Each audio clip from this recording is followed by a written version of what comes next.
E aí, galera do Segundão, bom dia. Olha aí, juntos nesta quinta-feira, olha, 6, né, de outubro. Passa bem rapidinho, hein? E hoje, avançando nos estudos da literatura brasileira, hoje o nosso convidado especial é Olavo Bilac, né? Então nós vamos buscar as origens, características e saber por que o parnasianismo no Brasil teve tanto prestígio por mais ou menos 40 anos, uma coisa absurda, né? Só para vocês terem uma ideia, foi uma das causas da Semana de Arte Moderna. Talvez a causa principal. Por quê? Porque as pessoas, a elite, né, só entendia a poesia como uma estética que exigente. Esse é o detalhe mais curioso. Olha aí, Marivane, bom dia. Que legal. Vamos lá, hein? Então, esta segunda série do nível médio, estamos avançando para o final do ano, né? No próximo ano, esta segunda série que vai estudar todo o modernismo brasileiro, português, e ainda estudar a literatura de língua portuguesa de países africanos. Nós temos uma relação muito interessante, muito bela, significativa com a cultura africana. Não precisa nem dizer o resto, nós já sabemos, hein? Então, vamos que vamos. Olha aqui, galera. Opa! Então, literatura brasileira era nacional, parnasianismo de Olavo Bilac. É o nome mais famoso, né? É o nome, assim, top do parnasianismo, né? Então, nós vamos conhecer o contexto, né, e o cenário do parnasianismo e suas influências, né? Prestígio junto ao público e à crítica da época, claro, né? Mas depois a gente vai entender que essa escola literária era um vazio, né? Não tinha aquele conteúdo, aquele foco. Olha aí, Elza Pinto, bom dia, aquele foco na realidade, né? Até porque o parnasianismo foi uma atitude antirromântica, né? Eles usaram mais a razão, sentimento impessoal, olha aí. Aquele sentimentalismo muito contido, nada de chororô do romantismo, nada de pieguismo, etc. E aí comentar a importância do tema e a Semana de Arte Moderna. Valeu! Então, olha aí, está explicado, hein? Parnasianismo.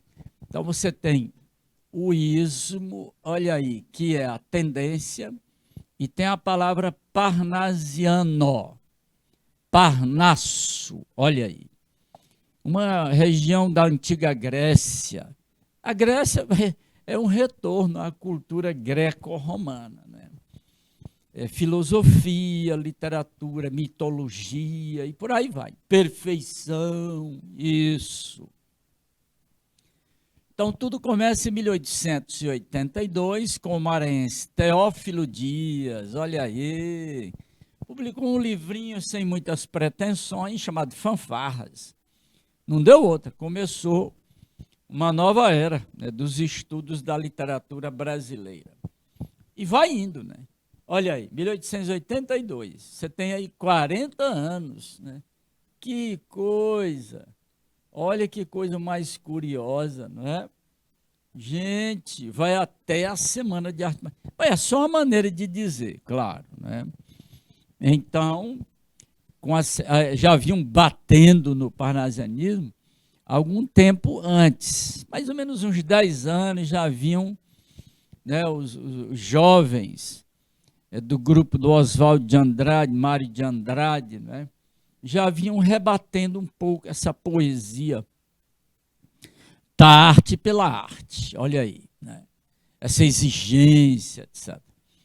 E aqui nós temos uma peça muito importante, uma escultura, Apolo e as Ninfas. Imagine, você tem aqui 6 ninfas e o Apolo, todo belo, perfeito, né? Então essa oscilação da literatura com a mitologia é muito forte no parnasianismo, porque eles retomam aquela concepção de arte dos gregos, né? Então esse francês François Giraud, né, esculpiu essa peça belíssima, muito bonita. Então já dá para entender a interdisciplinaridade entre a literatura e as artes, outras artes, né? Pintura, escultura, arquitetura, etc. E aqui há alguns indicativos de características. Primeiro, a objetividade. Pronto. Já é muito diferente do romantismo. Lembre-se, o parnasianismo ele reagiu contra o romantismo. Enquanto no romantismo é muita subjetividade, aqui é objetividade, né? Bom, e o mais é a contenção emocional. Nada de chororô, nada de pieguismo. E vamos reforçar numa coisa. Olha aí, segundão. Perfeccionismo formal. Ou seja, o verso exigente, as rimas. Aí sim, aí eles vão trabalhar de uma forma muito rigorosa, buscando a perfeição nesse sentido. Da língua portuguesa culta, clássica, erudita. E o rigor nas rimas e na métrica. Isso foi ganhando o público, lógico, público classe média, principalmente Rio de Janeiro e São Paulo. E os outros centros, bom, muito atrasado, né? Olha aí, olha outra forma muito curiosa. A linguagem, meu amigo, vocabulário culto, né? E aí, para poder chamar mais a atenção e mostrar que eles tinham um domínio profundo do idioma, olha aí, as inversões sintáticas, né? Tudo isso, no fundo, era exibicionismo, né? De poetas, assim, profundos no uso da língua portuguesa. E o Bilac teve à frente disso. E aí vem mais o Raimundo Corrêa, no próximo encontro, e vem ainda Alberto de Oliveira. Tem mais uns 2 ou 3, mas, puxa, não dá, né? O parnasianismo, ele esgotou muito rápido essa estética da arte pela arte, né? E isso não tinha mais sentido. Depois de 20, 30 anos, não tinha mais sentido. Mas eles ficaram na história, né, da literatura brasileira, né? Isso, sinceramente, foi algo assim extraordinário, né? E despontam aí essas consequências da arte pela arte, elas avançam e entram no modernismo, né? Aqui eles cultivavam com muita exigência o soneto, né? E dentro do modernismo, na segunda fase, eles retomaram o soneto. Claro, numa outra intenção, mas a estrutura continuou. Olha aí, né? Muito bom. Vamos mais? Então nós temos aqui a retomada da cultura clássica. E aí imagine o quê? O que vem aí? Você tem aqui mitologia, a cultura toda, né? Você tem literatura. Mitologia mais forte. Você tem a filosofia. Você tem a história, né? Por exemplo, né? A história, aí. E muitas outras coisas, né? E a atitude do antirromantismo, principalmente, tá bom? Olha aí. Bom, e claro que a poesia não tinha muito conteúdo, então eles passavam a descrever objetos, espaços. Então, a literatura muito pictórica, muito descritiva, né? E aqui vem toda a essência da estética do parnasianismo, ou seja, arte pela arte. Aí você tem a poesia como tema da própria poesia. Eis o segredo do parnasianismo, essa estética da arte pela arte. Muita metalinguagem, né? Ou seja, a poesia falando da própria poesia. É a poesia dizendo como quer a poesia, né? E claro que isso aí gerou descomprometimento social, alienação, pronto. Nada de compromisso com a realidade e seus problemas, né? Isso, gente, é uma coisa absurda, né? Mas aí está a essência do parnasianismo, usando a razão, a objetividade, né? Retomando a cultura clássica. Lembra lá do arcadismo, que também retomou, né? O Renascimento, né? Isso não deixa de acontecer na literatura, né? Em tudo que se vai fazer, né? Você tem um carro chamado Clio. E o que é Clio? Ah, meu amigo, é da mitologia, a deusa da história, olha aí. Então isso é permanente, não adianta, a gente precisa conhecer, né, para poder você identificar os sentidos, né, do texto literário. Mas a essência é a poesia pela poesia, ou seja, metalinguagem. Com isso, nada de ir para a rua, nada de problemas sociais.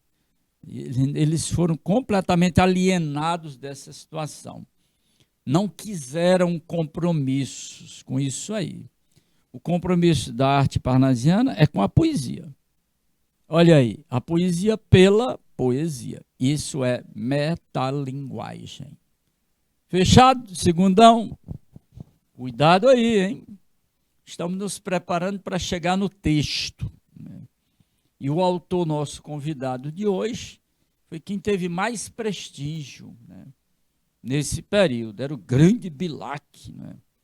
Vazio de conteúdo, muito artificial, muito superficial, mas um público garantido, né? Reputação lá em cima, né? É tanto que quando virou o século, aí ali em 1910 mais ou menos, começaram as reações, né, contra essa literatura oca, vazia, né, mas muito rica digamos, de exigência estética e tudo mais. Mas conteúdo, nada, né? Isso. Exatamente, olha aí, a Marivânia tocou bem na essência. Muita gente produzindo sem compromisso social, né? Alienado de problemas da realidade, né? E ocorre esse vazio aí. Exatamente, agora o choque maior mesmo foi a Semana de Arte Moderna. Bateu firme, hein? Afastou essa estética. Mas aí, a partir dos anos de 1930, mais ou menos, Vinícius de Moraes, vocês vão estudar isso no próximo ano, Jorge de Lima, né, eles vão retomar o soneto. O soneto, não com aquela cara do parnasianismo, claro, né, mas retoma o soneto, que o soneto da Idade Média na Itália até agora, o soneto tem sido assim, né, o gênero poético, né, a forma poética mais desafiante, extraordinária, né? Que bom, pois vamos lá, hein? Origens, características, estilo. Opa, olha aí, galera. Então, opa, vamos que vamos. Então, você tem estilo, características, origens, né? O termo parnasianismo, a gente já tinha dado um toquezinho, né?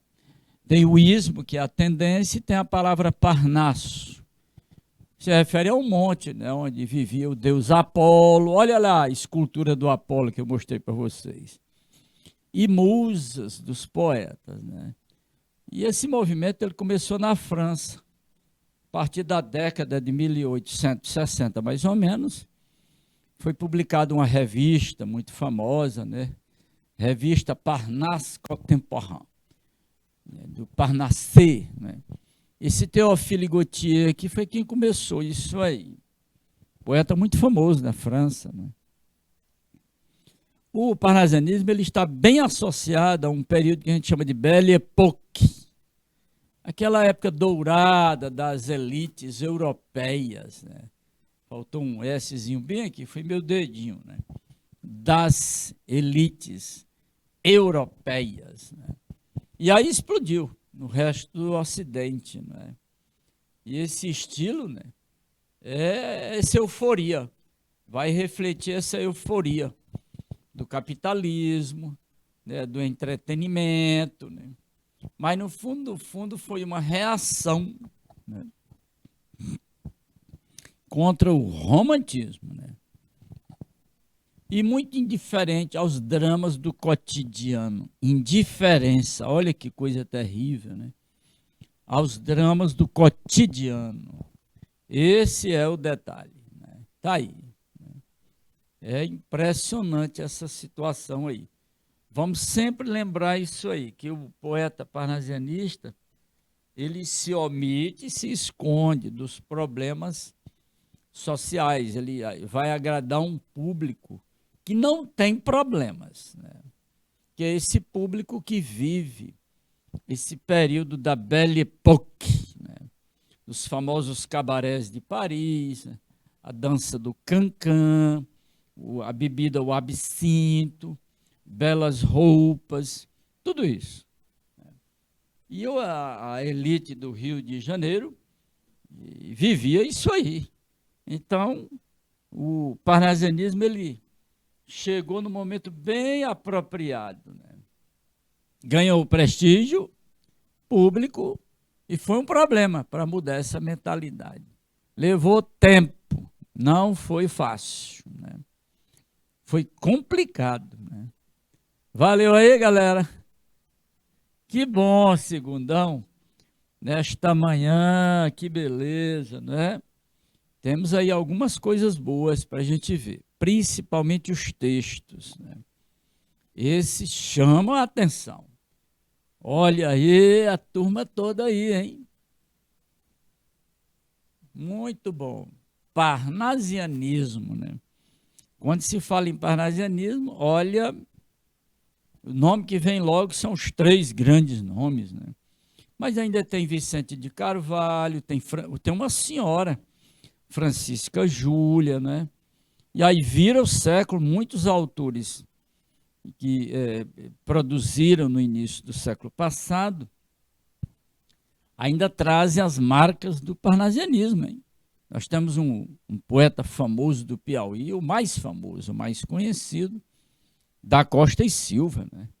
Então, os dois primeiros livros dele, de 1908 e 17, ainda trazem essas marcas exigentes do parnasianismo. O soneto é o preferido, né? Traz essas marcas. Você vê, foi muito prestígio, né? Que bom. Então, olha aí, vamos lá, hein? Bom, chegou o Bilac, nosso convidado aí, né? Essa é uma caricatura muito famosa dele, era míope, né? Tinha um bigode, né? 1865, olha aí, 1918. Então ele virou o século, né? Ele era inspetor de ensino, fazia discursos para as autoridades, era o cara era top, hein? Onde o governo ia, levava o Bilac, né? Muito famoso, né? Muita reputação. O pai dele era um médico muito famoso que esteve na Guerra do Paraguai, né? E então o que vai acontecer? Tá aí. O pai dele o queria, médico também, lógico, né? O patriarcalismo era muito forte. E o Bilac entrou na famosa Faculdade de Medicina do Rio, né? cursou, acho que até o 4º ano, e caiu na gandaia, né? Não queria o curso de medicina, né? Ah, isso vai dar problema, hein? Não vai ser fácil, não. Ele é o autor mais destacado, né? Ele é o grande nome, né? Com esse retorno à cultura clássica, ele captou bem essa intenção, né? Mas lá na Europa, o parnasianismo não teve muita repercussão nesse sentido que teve aqui no Brasil, né? Aqui no Brasil ganhou muito prestígio por conta desse compromisso com os problemas sociais, né? Esse é o detalhe mais curioso, né? Porque eles exageraram na técnica, né? E no vocabulário, né? E perderam, entre aspas, esse compromisso social, né? Erudito, exatamente. Eles eram eruditos, dominavam profundamente o idioma, né? É tanto que tem um poema do Bilac que eu trouxe para mostrar para vocês, onde ele super exalta a língua portuguesa. Isso contagiou na época, hein? E o nome é Língua Portuguesa. Lindíssimo poema, né? Mas, cadê o compromisso com os problemas sociais? Nenhum, né? E esvaziou, não teve jeito, né? Mas ganhou público, ganhou crítica e ajudou a fundar a Academia Brasileira de Letras. Vamos ver? Eu trouxe língua portuguesa, lindo texto, não é? Aqui neste soneto ele coloca toda a história da língua e o maior nome, né? Aquele de maior brilho, né? Até a época do Bilac, achava-se que a última língua a sair do mundo latino foi a língua portuguesa, né? Mas aí no século XX as pesquisas aprofundaram e viram que a última língua a sair do Lácio, que é a região, né, onde saiu o latim, né, foi a língua romena. Mas o Bilac, na época, última flor do Lácio, ou seja, na época era a última mesmo, né? Inculta e bela, eis a um tempo esplendor e sepultura, ouro nativo que na ganga impura a bruta mina entre os cascalhos vela, né? Tá lá a língua entre os cascalhos, né? Quem quiser que procure o ouro, né? Que é a essência da língua, né? Amo-te assim, desconhecida e obscura, tuba, né? Aquele som bem alto, tuba de alto clangor, lira singela, né? Ou seja, depende do uso, pode ser singela, pode ser, quando o sujeito erra, né? Pode ser assim, um som horroroso, o som de tuba, né? Quando você não sabe usar, é tuba. Quando usa bonito, lira singela. Que tens o tron, né? E o silvo da procela, e o arrolo da saudade e da ternura. Amo o teu vício agreste e o teu aroma, de virgens selvas de oceano largo, ou seja, passou os oceanos, é uma língua imensa, né? Amo-te, ó rude e doloroso idioma, em que da voz materna ouvi meu filho. É a primeira expressão que se ouve, né? Na língua meu filho, né? Em que Camões, olha aí o nome principal que modernizou o idioma. Nós estudamos isso ano passado, hein? O Camões modernizou a língua portuguesa com os Lusíadas, a partir da publicação, né, do grande livro dele, 1572, né? Em que Camões chorou no exílio amargo, né? O gênio sem ventura e o amor sem brilho. Então aqui ele entrega já muita coisa do Camões, que viveu o exílio de mais ou menos 18 anos no mundo, né? E ele chama de gênio, que não teve muito sucesso no amor. Aí está, um dos sonetos mais belos, né? Mais conhecidos, né, da literatura brasileira, né? Porque aí onde o Bilac chama a atenção para o uso do idioma Ele não falhou, que na época entendia-se que era a última língua a ter saído da região do Lácio, né? Lá na antiga Roma. Né? Mas não é, foi a penúltima língua. Né? E aí está um dos textos mais belos, né? Onde ele vai dizendo que, dependendo do uso do idioma, o idioma ou é belo ou é feio. Né? Está lá entre os cascalhos. Né? Você vai procurando. Né? Ainda é uma língua desconhecida, como ele diz, e obscura. Né? E olha, é lindo. Ela pode ser esplendor e pode ser sepultura. Pode ser inculta e pode ser bela. Né? Então você tem as antíteses, depende do uso. Né? E aí, na última estrofe, ele invoca Camões, que é o gênio, né? Modernizador da língua. Né? Muito bonito o texto. É belíssimo. Né?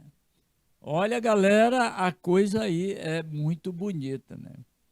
É um texto, é um poema, é um soneto muito clássico, né? Antológico, do Bilac. Ficou muito famoso. E a repercussão disso é interessante. O Caetano Veloso tem um texto, né? Chama-se Língua. Né? E ele faz essa conexão com o Bilac. Né? E conexão com grandes autores. Né? Onde ele diz, gosto de roçar a minha língua na língua de Luís de Camões. Né? Gosto do Pessoa na pessoa. Olha aí. Ele vai retomando, fazendo essa oscilação, né? Essa intertextualidade. Né? Essa é uma palavra mágica na vida do aluno, é a palavra intertextualidade. Né? Porque você vai todo o tempo invocando outros nomes, de modo consciente e inconsciente. Está aí. Quando intertextualiza Camões, aí você precisa conhecer, lógico. Né? Você vê os dois últimos versos, ele encerra exatamente com a grandeza do Camões. Né? Tá aí. Esse é o detalhe.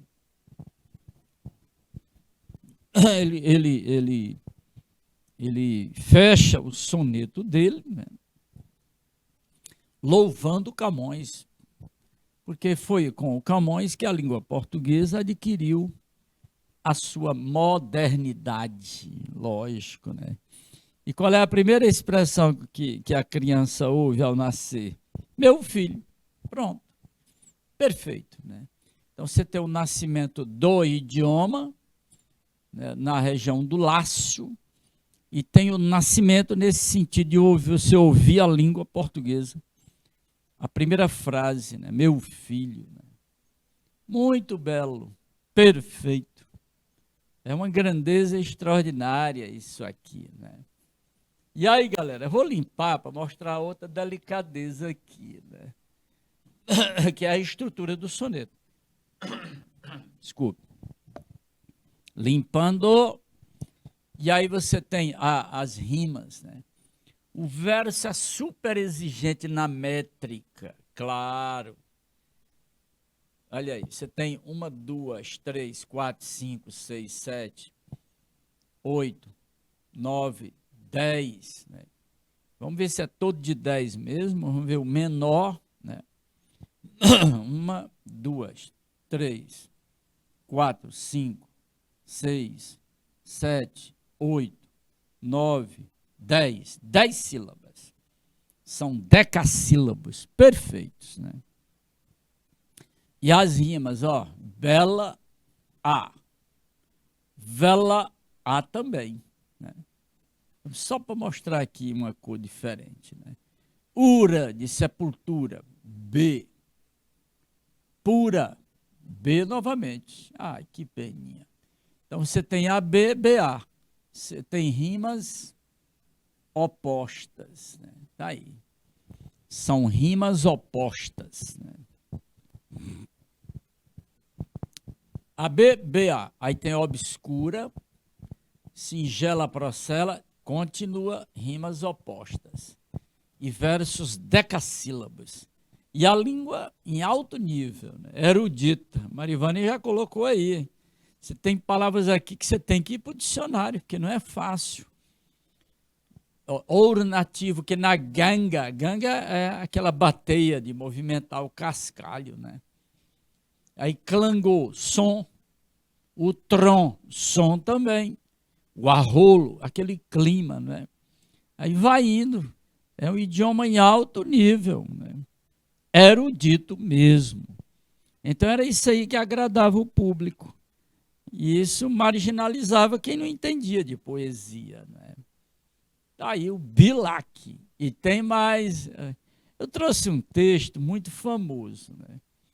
Que fez do Bilac aquele poeta das estrelas, né? Exatamente do livro dele, Tarde. Né? Ouvir estrelas, olha que coisa interessante. Ouvir, né? Ouvir estrelas, mas moço, as estrelas não é visual, né? Ah, mas precisou saber ouvir, né? Ora direis ouvir estrelas, certo, perdeste o senso, né? E eu vos direi, não é tanto que, para ouvi-las, muitas vezes desperto e abro as janelas, pálido de espanto, né? Que você tem, primeiro quarteto. Né? E conversamos toda noite, enquanto a Via Láctea, né? Como um pálio aberto, pálio é um teto aberto, né? Cintila. E, ao ouvir o sol, saudoso e em pranto, ainda as procuro pelo céu deserto, né? As estrelas, galera. Então você tem dois, bem aqui a outra estrofe, segundo quarteto. Direis agora, tresloucado amigo, que conversas com elas? Que sentido tem o que dizem quando estão contigo? E eu vos direi, amai para entendê-las, pois só quem ama pode ter ouvido, capaz de ouvir e de entender estrelas. Que beleza, né? Ele não tem nada para dizer, é interessante, né? Então você tem aqui o primeiro terceto, né? E o segundo terceto. Tá aí. Perfeito. Soneto famoso, Ouvir Estrelas, né? Do Bilac. Tá aí. Segundão, mais um soneto famosíssimo do Bilac, né? Ouvir Estrelas. Mas ele não tinha um compromisso social de maneira nenhuma, né? Eles tinham o único compromisso é com a arte pela arte, né? E aí já viu, né? Eles zanzavam por outros temas vazios, assim, muito superficiais, né? Não tinha essa preocupação com os problemas, com o cotidiano, né? Exatamente.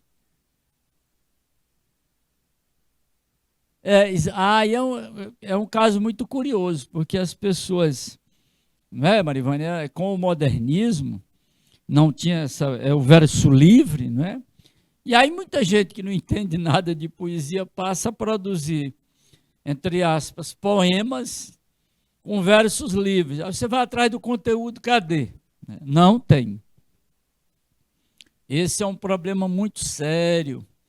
E aí tem muita gente produzindo. Cadê o leitor? Não tem, né? Por quê? Porque ocorre esse vazio, né? Nas redes sociais tem muita poesia, que não tem rimas, não tem essa preocupação, né? Então a pessoa fica confortável, acha que é um poeta. Não, não é por aí. O verso livre é um verso perigoso, né? Não é fácil produzir, né? Muito legal, muito bom. E olha, tem mais coisa aí, hein? Opa, olha o Bilac aqui nessa caricatura, né? Estudou medicina e direito. Epa, e lá vem o complemento da conversa. O papai, né? Como é malandro, você não vai estudar já no 4º ano de medicina. E aí começou a gostar de poesia, né? Começou a gostar das farras, boêmias, né? Então o papai um dia, quando ele chegou, a mala dele estava na calçada. Vai procurar o que fazer, malandro. E aí já viu, né? Pegou a malinha dele e foi morar com um colega, né? Mas a mamãe, você sabe o que é mamãe, né? Ia lá discretamente, levava um dinheirinho para ele, né? E o tempo foi passando. Aí ele começou a aparecer nos jornais, né? Interessante, né? Entregou-se ao jornalismo. Ficou tão famoso, depois tentou estudar direito em São Paulo, não aguentou nem um ano. Aí voltou, tornou-se inspetor escolar. Voltou-se para a educação. Educação, jornalismo e poesia. Pronto. Em 1888, ele publicou o primeiro volume dele, Poesias, né? Totalmente parnasiano. E aí, como ele estava voltado para os temas educacionais, desviou-se dos temas próprios do parnasianismo e passou a produzir com temas bem nacionais, né? E sensuais. Olha que coisa, né? Quer dizer, no primeiro livro logo ele esgotou o parnasianismo, não tinha nada para dizer, né? Era muito superficial, né? Mas viveu disso. Viveu exclusivamente para as letras, né? Um jornalista e poeta, um homem de letras. Ele ficou conhecido como um admirável poeta superficial. Olha que coisa mais terrível, né? Olha o que foi que um crítico disse dele, né? Um admirável poeta superficial, né? Isso é o parnasianismo. Não há conteúdo social, né? Não há conteúdo psicológico, existencial, não. É só esse vazio, né? É uma poesia dele que descreve, muito pictórica, né? Em que o poeta se compara a um ourives, né? A um pintor, a um monge isolado, por aí, né? E aí levou tempo o parnasianismo. Ganhou prestígio. Não era fácil mudar a mentalidade do leitor e da crítica. Isso vai acontecer de forma assim, bem forte mesmo, com a Semana de Arte Moderna, porque os autores jovens já vinham batendo no parnasianismo, né? Não veio em 1919, quando Bandeira publicou, né, o segundo livro dele, né, chamado Carnaval. Lá tem um poema terrível contra o parnasianismo, né? Os sapos, olha, e pronto, você já começou a entender. No próximo ano, um estudo cuidadoso, né, do modernismo. Para mudar essa mentalidade não foi fácil. Pois tem muita coisa aí, vamos lá, hein? Entendeu o lance aí? Admirável poeta superficial.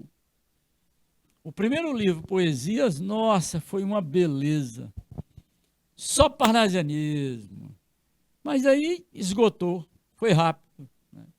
Ele começou a produzir poesia com temas de cunho nacional, né, sensual. Aí, tá bom. E aqui um texto que é a síntese do parnasianismo. Aqui é um texto curioso, né?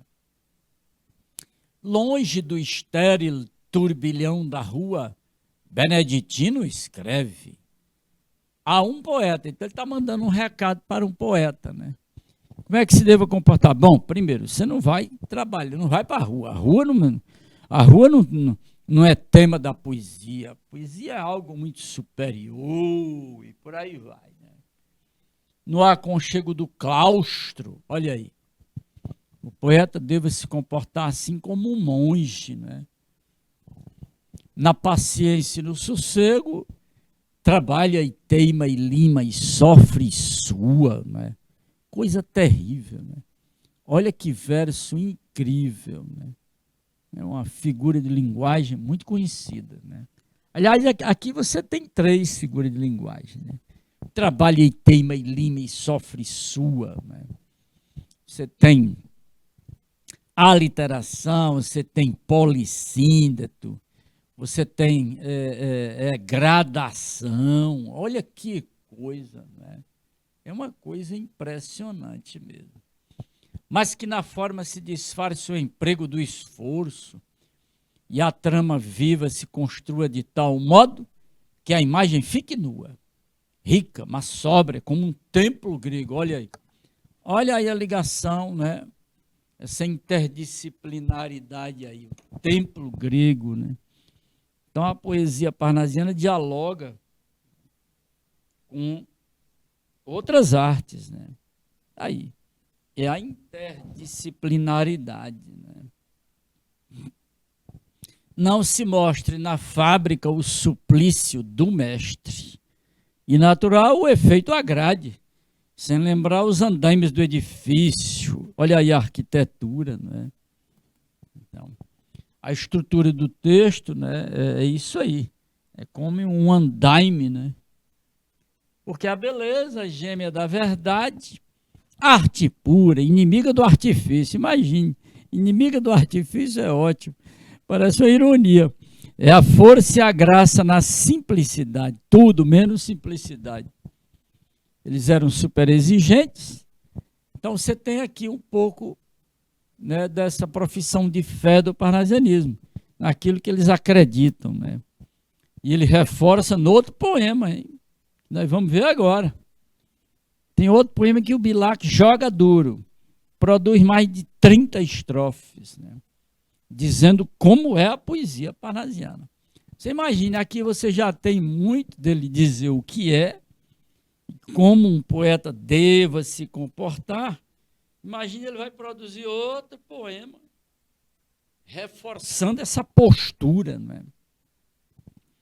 Esse credo. Dá uma olhadinha no texto aí.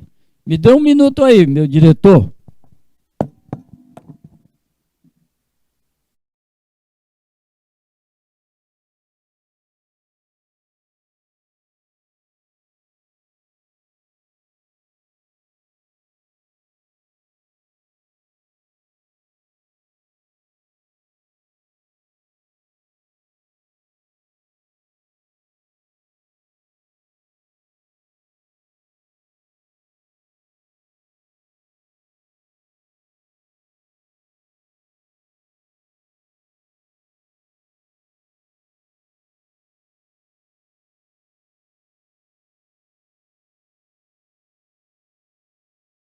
Muito famoso, né? Há um poeta. Vocês estão lembrados daquele soneto do poeta português que também tem o mesmo título? Há um poeta, né? Em que ele, lá é o contrário, né? Vai para os problemas sociais. Aqui não. O refúgio é na própria poesia. Vejamos aqui essa questão, né? O poeta Bilac, com essa postura, né? Tendo em vista o credo, né? Olha aí como é interessante. Aquilo que ele crê, lógico, né? O credo, né? Anunciado pelo eu lírico, depreende-se do soneto que está fácil e gostoso. O artista deve ficar isolado, na solidão, é o que o soneto prega, né?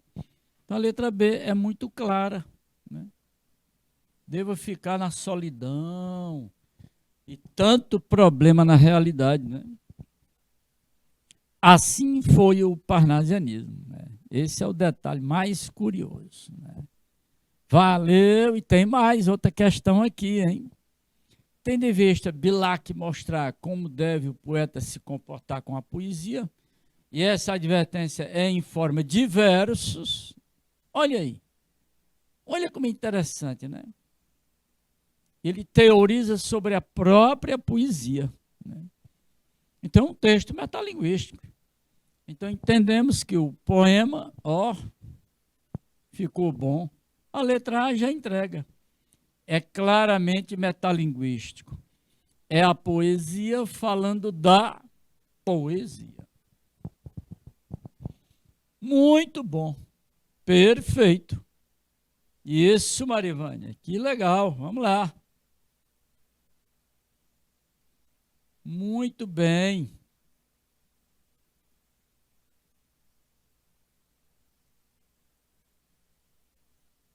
Valeu. Tem mais, hein? Olha aqui o poema mais famoso dele, né? Porque aqui é onde está toda a filosofia do parnasianismo. É profissão de fé, ou seja, aquilo que eu acredito, eu professo.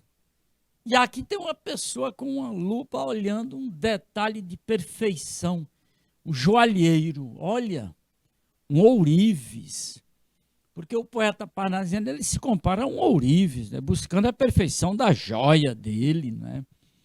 Já se comparou a um monge, você viu, né? O beneditino, aquele monge, né? E aqui ele se compara a um ourives, ainda se compara a um pintor, né? Tá aí. Olha que texto, né? O título é Profissão de Fé. É como ele diz, ele afirma tudo do parnasianismo no poema, né? Vamos conhecer o sentido. E olha as inversões que ele vai fazendo, né?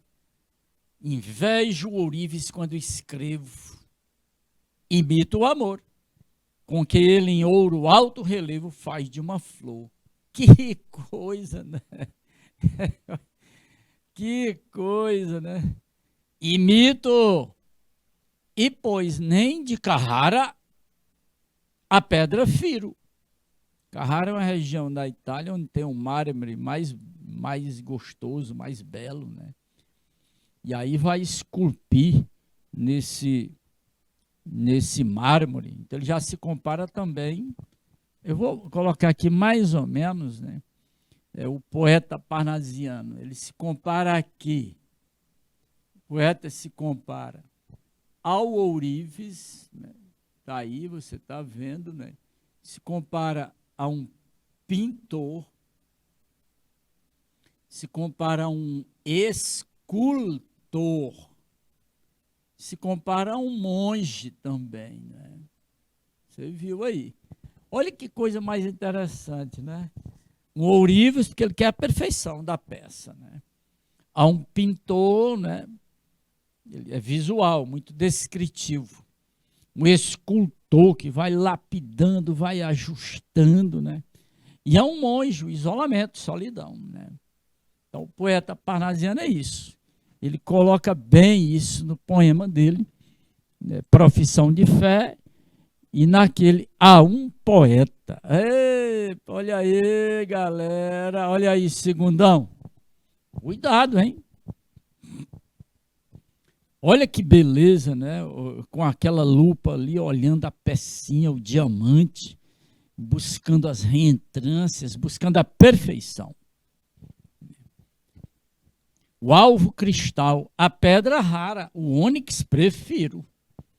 Por isso corre por servir-me sobre o papel a pena, como em prata firme corre o cinzel. O cinzel é exatamente o instrumento do escultor ali, dando aquele acabamento, né? Aí ele se compara ao ourives, o pintor, o escultor e o monge. Tudo buscando perfeição. É o parnasianismo. Né? Que maravilha, que coisa incrível, né? Cuidado, galera, invejo ourives quando escrevo. Então é o poeta, né, se comparando, invejando ourives, né, que mexe na peça, aquele alto relevo e prepara tudo em ouro, né, cristal, seja o que for, mármore, né, não fere, né, o alvo cristal, o ônix, ou seja, aquela peça que para não ferir, né, ele vai trabalhando uma pedra rara, né?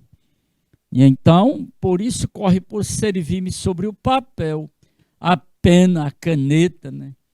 Como em prata firme, corre o cinzel. Grande Bilac, né? Tem mais, hein? Tá aí uma questão bem interessante, né? Bem, eu acho que ninguém erra isso aqui. Tomando por base o poema Profissão de Fé, Aí o poema do Bilac, galera, né? Profissão de fé. Entende-se que, bom, o que é? Vou voltar ao texto só para você deglutir aí, compreender bem o texto, não é? Qual é a intenção dele com o poema Profissão de Fé? É como quem diz assim, nisso eu acredito, ou seja, a poesia para mim busca perfeição. Né? E aí ele se compara, né, ao ourives, né, buscando detalhes da peça para colocar tudo no seu lugar com perfeição. É um poema imenso, é um poema de mais de 30 estrofes, né? Todo dessa maneira, com essa estrutura. Os versos maiores, versos menores, né? 1, 2, 3, 4, né? E o outro tem os menores de 4. Pode olhar todos iguais, né? 1, 2, 3, 4, 5, 6, 7, 8, né? E aí você vai trabalhando. 1, 2, 3, 4, 5, 6, 7, 8. 8 e 4. 8 e 4. Todo o tempo. Ele é perfeito. E as rimas, ó. Escrevo, relevo, amor, flor. Né? AB, AB. Né? Carrara, firo, rara, prefiro. AB, AB.